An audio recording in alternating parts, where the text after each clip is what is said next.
What do kids need to know in November?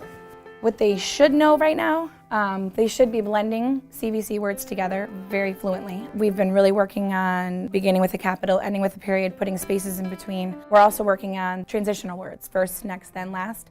And that's very, very hard for them because some of them came in not even writing a sentence. If they're doing well, we say, great, the strategy's working, keep it up. If our data points are lower than we would want them to be, we sit down in a data team meeting, we look at the problem of practice and we say, all right, what's going on? This is the area that we need to work on. How are we doing it? What things can we change? And then we meet 2 weeks later and we look at it again and say, oh look, these strategies worked, these didn't work, what else can we do?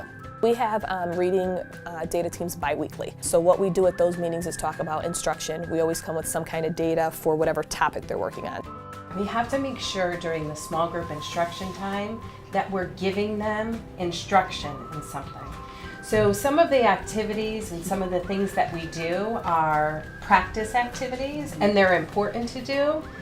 But the time is not to be doing it during small group instruction. The time for practice activities are when they're in independent practice or when they're in centers. The kids that are getting it, they're doing fine. The kids who aren't getting it, what's your plan with those guys? First level of defense is the teachers just doing small group instruction with them during their regular guided reading.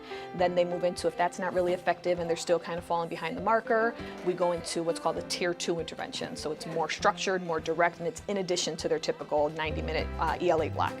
If that's proving ineffective and we're still not seeing the success that we want to, they move into a tier 3, which means 5 days a week. They meet with a reading specialist. My name is Kelly Kroos, and I am the reading specialist for Gail Martin Elementary School. You need to figure out why they're not meeting with success. Is it an underlining phonological awareness skill that they're having a lot of problems with? Is it a fluency skill? Is it a vocabulary issue? And you have to kind of discover the problem that is most impeding their growth.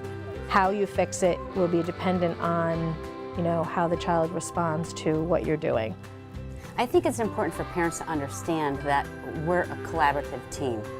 There's only so much a teacher can do during the 6.5 hours we're here, and then they go home, and that the parents also still have to work with their own children. We're not going to have every answer, that if they have questions, they have to come to us and have that open line of communication with us, because ultimately, we're both working, we want the best for their child.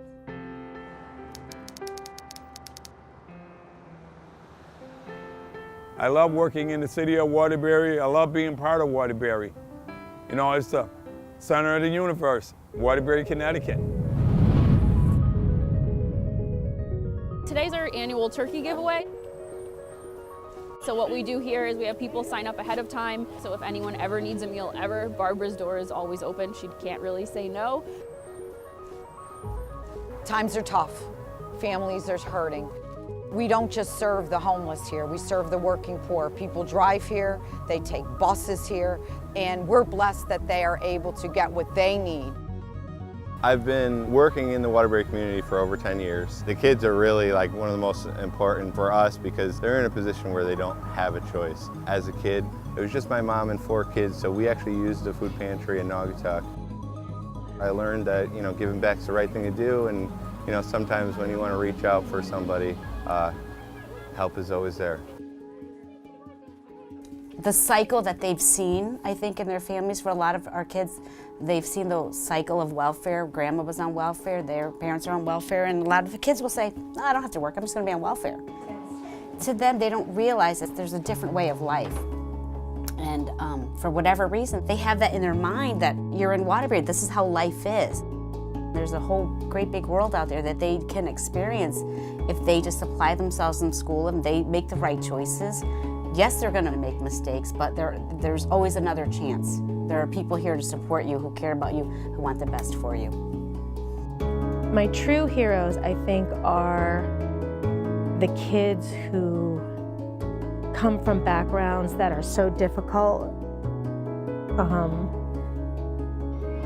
and they just seem to move forward and work as hard as they can and reach the goals that they want to. Those are my heroes. I want these kids to realize, yes, your situation is not great. Yes, your dad may be in prison. Yes, you don't know where your mom is. But you have a school community. And we care about you. We want the best for you. And we're going to work with you. But the kids have to realize that they have to put in some work too. It's not just the teachers who can do everything for them. If you want something, work hard for it. Don't give up on your dreams.